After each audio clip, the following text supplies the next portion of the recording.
Welcome to Bitchy History, the American history podcast that will always answer the question, what period of history would you like to visit for real, with none of them. I'm a woman. Historically, that has not been a great thing to be.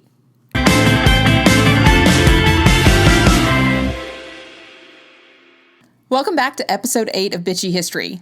Guess what we're talking about today? We have found the witch! May we burn her! That's right, today we are talking about the witch trials. I mentioned on Monday at the end of the show that this episode would be primarily focused on the New England witch trials, but as I began to write, I realized that it just wasn't adequate to only discuss the Puritan trials without giving the full context. So we'll be starting out with the European witch trials today and then working our way to the New World. Today's topic is one that popular culture has done dirty the most often, and honestly, I'm sick of it. I was looking for some funny TikTok sounds to make some videos promoting this episode, and when I searched for witch trial videos and found one video after another that either vastly misunderstood the history or put some supernatural spin on the story as if witchcraft was actually happening in Salem during the witch trials. No, sweetie, you are not a descendant of the witches of Salem. There were no witches at Salem. You also aren't the granddaughters of the witches they could not burn. Your name is Brittany, and you got a pack of Rider-Waite tarot cards at Barnes & Noble. Chill. And I'm not saying that because I don't believe in witchcraft. I have an astounding collection of tarot cards and crystals, and I manifest financial stability just like every other millennial I know. Because financial stability isn't going to happen any other way than magic at this point. There just wasn't witchcraft in Salem. I mean, maybe Tituba was practicing some form of folk magic from her culture, but that's about where that ends, and there certainly wasn't any pacts with Satan or evil eyes. There was just a lot of paranoia and more than a boatload of misogyny. So let's get into the history of the witch trials. To start with, there's one very important thing to understand. The New England witch trials and the European witch trials are really not that similar, even though parts of the trials occurred during a similar time frame, and some of the motivating factors cross over between the two, which we'll get into in a minute.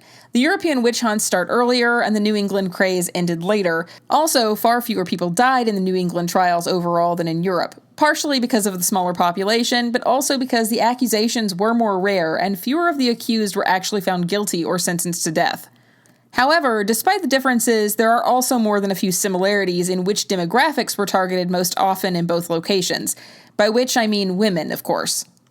This did vary from place to place during the witch trials, of course. In Iceland, male witches were more commonly prosecuted, but in Germany and the rest of Western Europe, women were the majority of those accused, and the same was true for the New England witch trials. A big part of the reason for this is the religious view of women at the time. In both Catholicism and Protestantism of the time, women were seen as morally and socially inferior, largely due to the Christian belief in original sin, which theologians largely blamed on Eve for the indiscretion of taking the forbidden fruit from the tree of knowledge. Women were weak in character, seducers who would lead men astray, and needed guidance of men to keep them on the righteous path. So basically, it's run like the Duggars Church. Since women were more weak-willed, it was seen as obvious that they would be the ones most easily seduced by the devil, which would make them the primary target as the witch trial craze swept across Europe. Some witch hunts would last for years. In Valais, Switzerland, for instance, the hunts would last for 8 years, and 367 supposed witches were killed. However, the area, which is now Germany, had by far the most number of deaths due to the accusations of witchcraft. The witch trials of Trier ran for more than 10 years, from 1581 to 1593, and saw at least 368 executions, though numbers as high as 1,000 have been suggested. The witch trials of Fulda resulted in the death of about 250 people between 1603 and 1606. The Bamberg witch trials had an even higher death toll, with over 900 deaths being recorded between 1626 and 1632. And the Würzburg witch trials of 1625 to 1631 had as many as 157 executions, but estimates go as high as 900. These four were merely the largest group trials and executions of the period. Many smaller trials were held throughout rural areas with a smaller number of accusations and executions.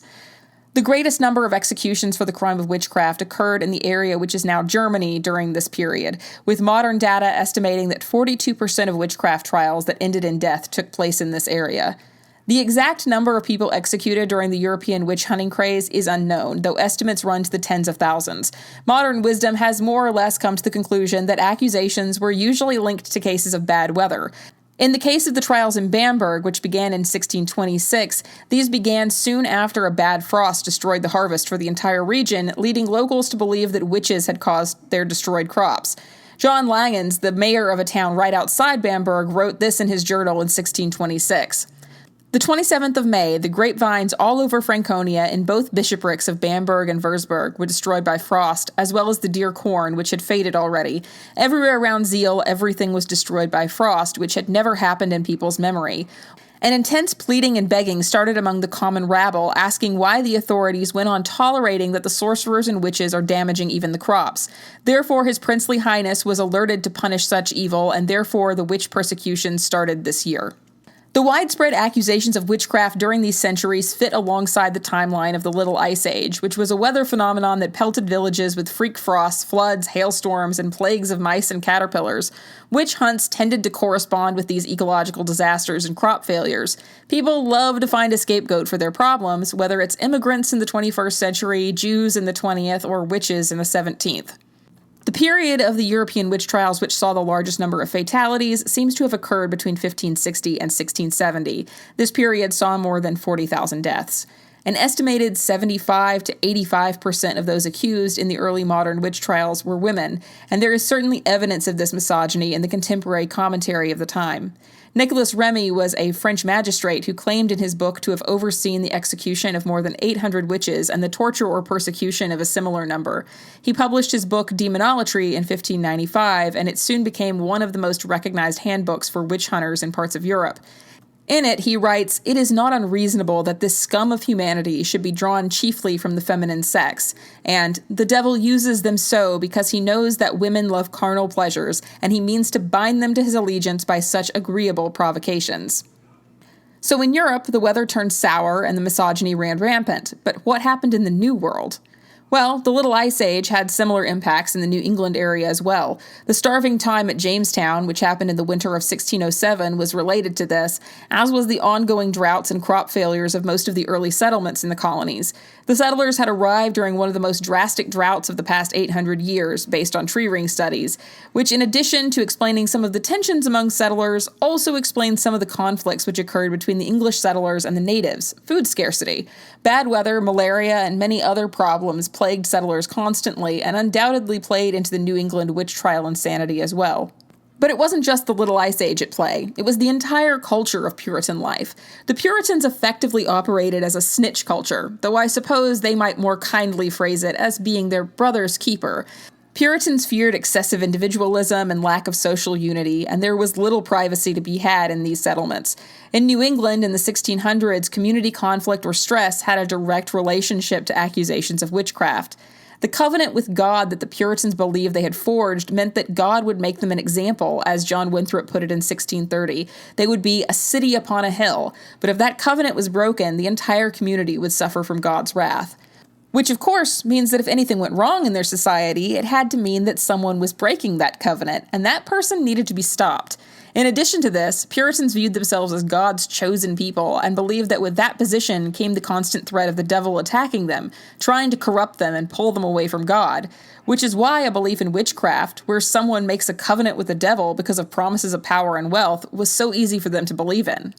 The Salem witch trials are the most well-known in American history. This is largely because of the account written by Arthur Miller in The Crucible, which basically every American who took a high school English class has read. However, those trials are merely the last and largest of a long string of accusations throughout the Puritan colonies of New England in the 17th century.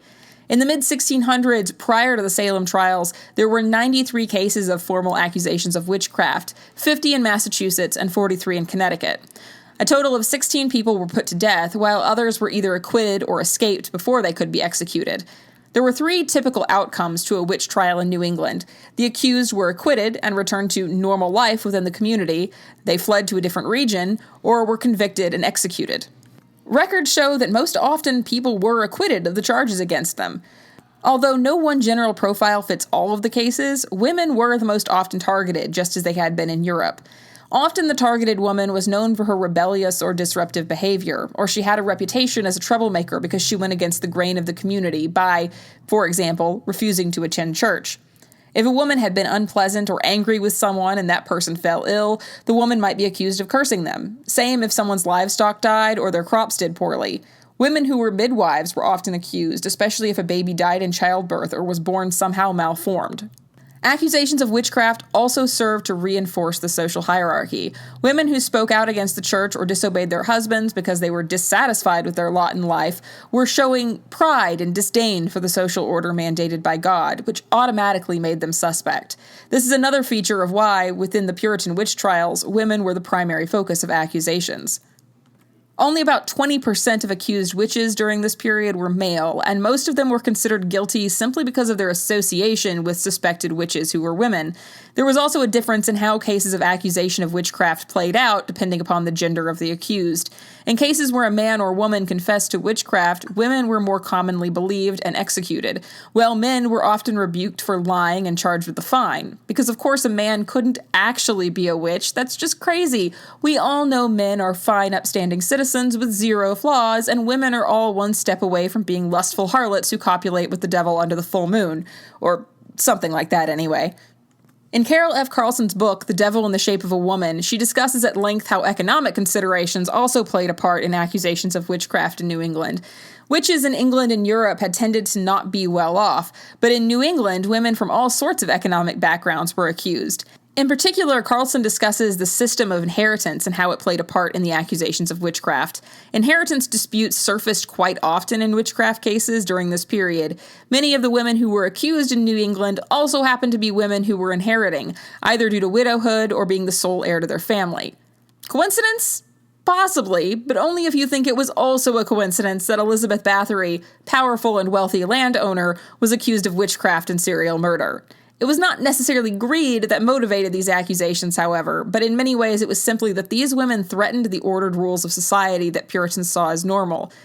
Women with money and property and no man to answer for their use of either? Clearly the work of the devil. Get your pitchforks.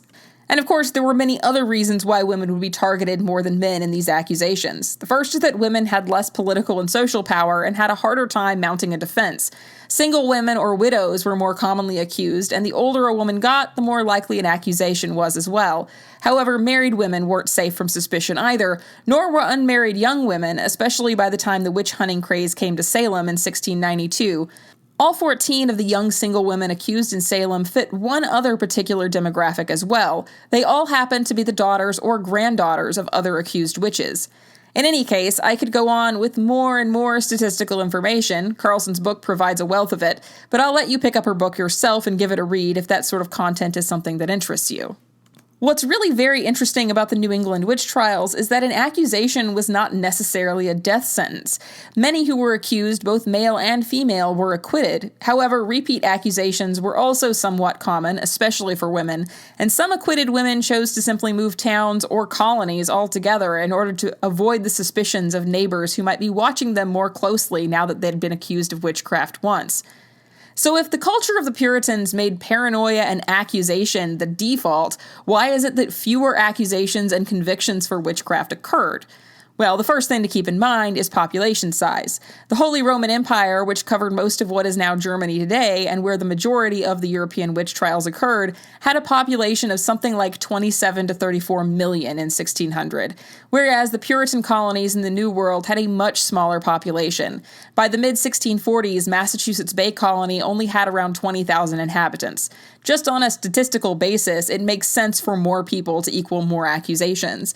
I'm not a statistician, so don't ask me to break this down to per capita numbers, especially since the number of accused and executed during the European witch trials is not something I have a truly solid number on anyway.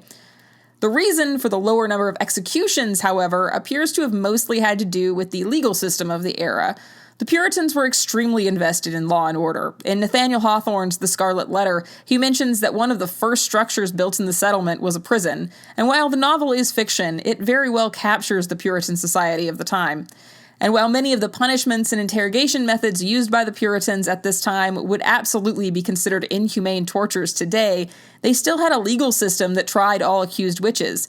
They didn't just form a mob and tie women to a stake without due process, such as it was.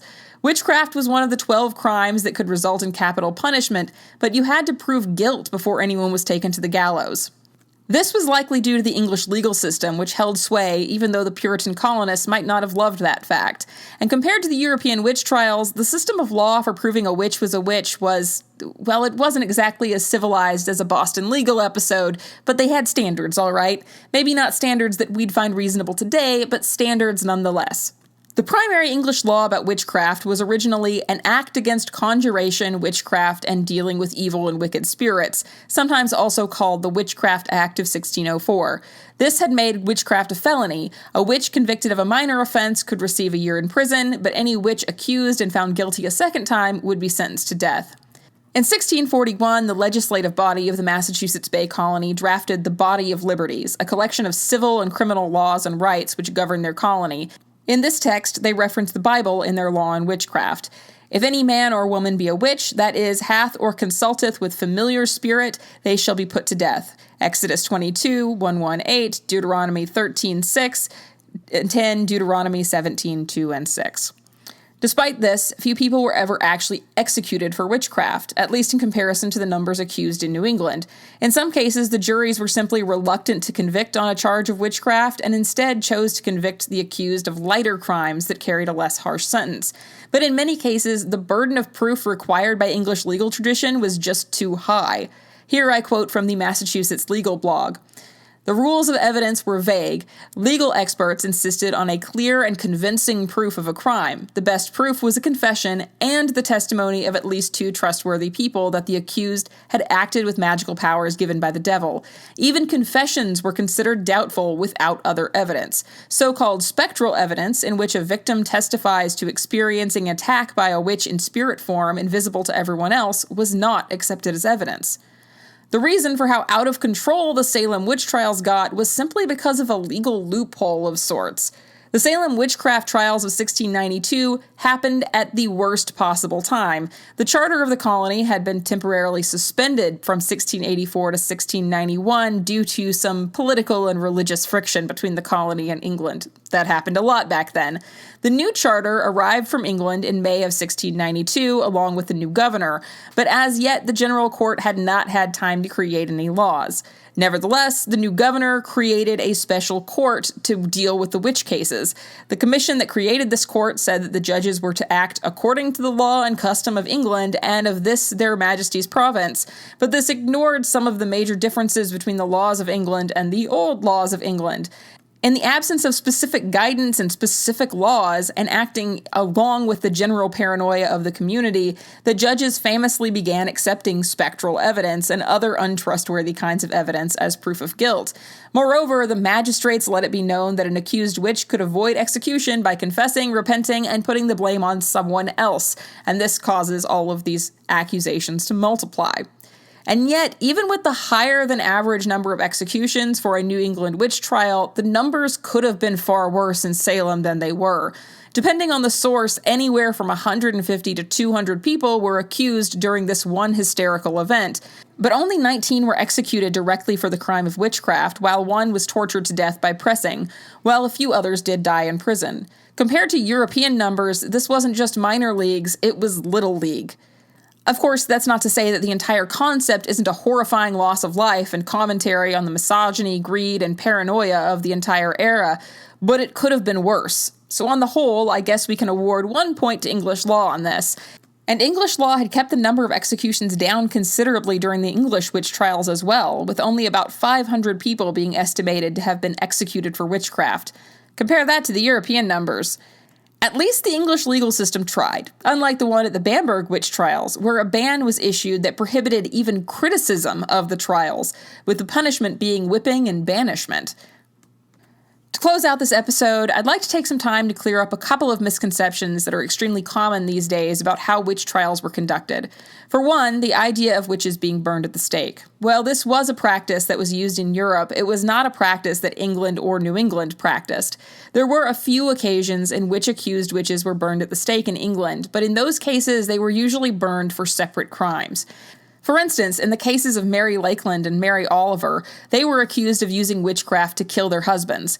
As I noted back in episode 6, murder of your husband was considered petty treason in England, for which the punishment was burning at the stake. Witchcraft, on the other hand, was generally punished by hanging. Another misconception is the idea that the old sink or swim test was the typical way to prove someone was a witch. The swimming test became popular in the late 16th century in England. King James I wrote in his Daemonology in 1597 that the reason this test worked was that witches, due to their dealings with the devil, would naturally have refused baptism, which meant that water, the element used in baptism, would spit them out and prevent them from sinking. And I quote, "It appears that God has appointed, for a supernatural sign of the monstrous impiety of the witches, that the water shall refuse to receive them in her bosom that have shaken off them the sacred water of baptism, and willfully refuse the benefit thereof." Honestly, though, if refusing baptism and making a covenant with the devil can ensure that I will never drown, I might consider it. However, this was far from accepted by everyone. In fact, it was a Puritan, William Perkins, who published a rebuttal to this idea in 1608. In it, he pointed out that not all water is the water of the baptism. That's not to say that this wasn't used in rural areas. It definitely was. Famously, the self-proclaimed witch-finder general Matthew Hopkins used it quite liberally between March and May of 1645 until judges arrived and made him stop. Hopkins was responsible for more executions of witches than any other witch hunter in England in the brief 3-year period where he worked. Hopkins' witch hunting methods were outlined in his book, The Discovery of Witches, which was published in 1647. These practices were highly influential and used in the New England witch hunts and trials as well. One day I'll probably make an entire episode specifically on the methods of witch hunting and the supposed activities and behaviors of witches, an episode that will undoubtedly revisit Hopkins' methods. But for the time being, keep in mind that Hopkins made a lot of money off his witch hunting, and most people consider him today to be a charlatan at best, and at worst, someone who was actively paid off to commit perjury in his investigations. Witch trials and witchcraft will undoubtedly remain a part of history that fascinates us, but it's worthwhile for us to remember that the history of these events is more complicated and certainly less supernatural than most media would ever depict it as. It might feel nice and safe to look at these events as simply the product of a less enlightened past, where a lack of education and science allowed superstition to run wild. But that allows us to pretend that the witch trials are over, when the reality is that we have witch trials every day in society. Every time a group seeks to oppress a minority through vile statements like groomer, or if he'd just cooperated with the police, he'd be fine. Every time politicians try to maintain their position by questioning the validity of election results and the safety of mail-in ballots against all evidence to the contrary. And every time society tries to scapegoat some other part of society as the cause for all our problems.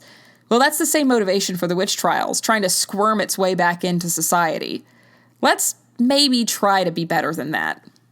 Thanks for tuning in for another episode of Bitchy History. Monday the 12th, we'll be back with another episode dealing with the history of the Puritans. This time, we'll finally be getting to that often misunderstood first Thanksgiving at Plymouth that I've been promising for a couple of weeks now. If you are enjoying this podcast, it would be absolutely amazing if you could leave a review, especially if you listen on Apple Podcasts or Spotify. Sharing episodes to your social media following would be super as well. Find me on TikTok or Instagram. My username is @ProfessorMeredith on both. Thanks for listening, and I'll see you back here on Monday.